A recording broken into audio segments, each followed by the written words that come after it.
High, আসসালামু আলাইকুম। কেমন আছেন সবাই? ভাবছি ফেসবুক নিয়ে একটু রেগুলার হব। আমি আসলে অনেক দিন আগের কিন্তু আমার এই পেজটা প্রায় ২ বছর হয়ে গেছে। ২ বছর উপরে হয়ে গেছে। বাট আমি একদমই রেগুলার না। কাজের প্রেশার প্লাস আরও অনেক কিছুর জন্য হচ্ছে পেজটাতে একদমই মানে দেখা যায় যে ভিডিও আপলোড করাই হয় না। সো এখন থেকে চিন্তা করছি যে একটু রেগুলারলি ভিডিও আপলোড করব, প্লাস কিছু মেডিকেল রিলেটেড কন্টেন্ট বানানোরও ট্রাই করব। সো সবাই পাশে থাকবেন। এটা হচ্ছে ১৬ ডিসেম্বরের আগের দিনের ভিডিও। সকালবেলা আমার পাখিগুলোকে আমি খাবার খেতে দিয়ে একটু গ্রোসারি শপিং করতে গিয়েছিলাম। তারপর বাসায় এসে দেখি আম্মু খুব মজার একটা রান্না করছে। সেটা হচ্ছে গরুর মাংসের শুটকি ভাজা।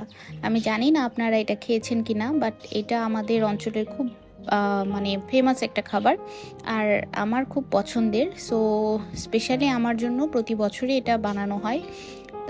গরু মাংস মশলা দিয়ে মেখে শুকিয়ে এটা ফ্রিজে রেখে দেওয়া হয়, মানে তারপর যখন রান্না করার সময় হয় তখন হচ্ছে ফ্রিজ থেকে খুলে এটা ওভারনাইট হচ্ছে ভিজিয়ে রাখতে হবে পানি দিয়ে।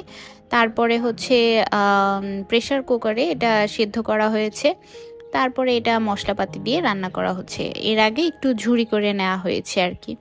সো এটা এখন মোটামুটি সব ধরনের মশলা দিয়ে, টক দই দিয়ে, তারপর রসুন দিয়ে রান্না করতে হয়। খেতে খুবই মজা, আমার খুবই খুবই পছন্দের একটা খাবার। তো এই তো তারপরে হচ্ছে এখানে আমি ব্রোকলি ভাজি করছি। বেসিক্যালি ব্রোকলি আমার খুবই পছন্দের, আর শীত মানে ব্রোকলি আমার খেতেই হবে ডেইলি। আপনারাও খাবার চেষ্টা করবেন। ব্রোকলিতে কিন্তু খুব ভালো পরিমাণে অ্যান্টিঅক্সিডেন্ট আছে। সো হেলথের জন্য খুবই খুবই ভালো। আর এখানে আমি হচ্ছে ডাল রান্না করছিলাম প্রেসার কুকারে ফর দ্য ফার্স্ট টাইম। আমি এর আগে কখনো প্রেসার কুকারে ডাল রান্না করিনি, বাট আমার কাছে খুব ইজি মনে হয়েছে। নেক্সট টাইম থেকে ভাবছি এভাবে করে ফেলার চেষ্টা করব। খুব কম সময়ে হয়ে যায়, সো সময় বাঁচানো যায়।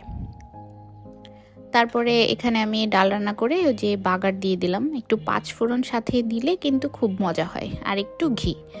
এরপরে আমার এখানে ধনিয়া পাতা দিয়ে আমি ব্রোকলি ভাজি নামিয়ে নিয়েছি। এটা আমার প্লেট। আর তারপরের দিনে ভিডিওটা, সেদিন আমার আলু পরোটা খেতে মন চেয়েছিল, আর সেদিন ১৬ই ডিসেম্বর ছিল। সো আমি আলু পরোটা বানিয়েছি, একদম প্রপারলি হাতে বানিয়েছি। এখন বেসিক্যালি আমার নিজের কাছে বেশ কিছুটা সময় থাকে। সো আমি এখন নতুন নতুন আবার রান্না করার ট্রাই করি। এই তো। তো এখানে আমি হচ্ছে খাচ্ছিলাম পরের দিন সকালের ব্রেকফাস্ট, তারপরে ১ কাপ চা মজা করে খেয়েছি। আর যেহেতু সেদিন বিজয় দিবস ছিল আর আগের দিন অনেক রান্নাবান্না হয়েছে, সো সেদিন হচ্ছে রেস্ট ডে। আমরা হচ্ছে কাচি ভাই থেকে কাচি এনে খেয়েছি।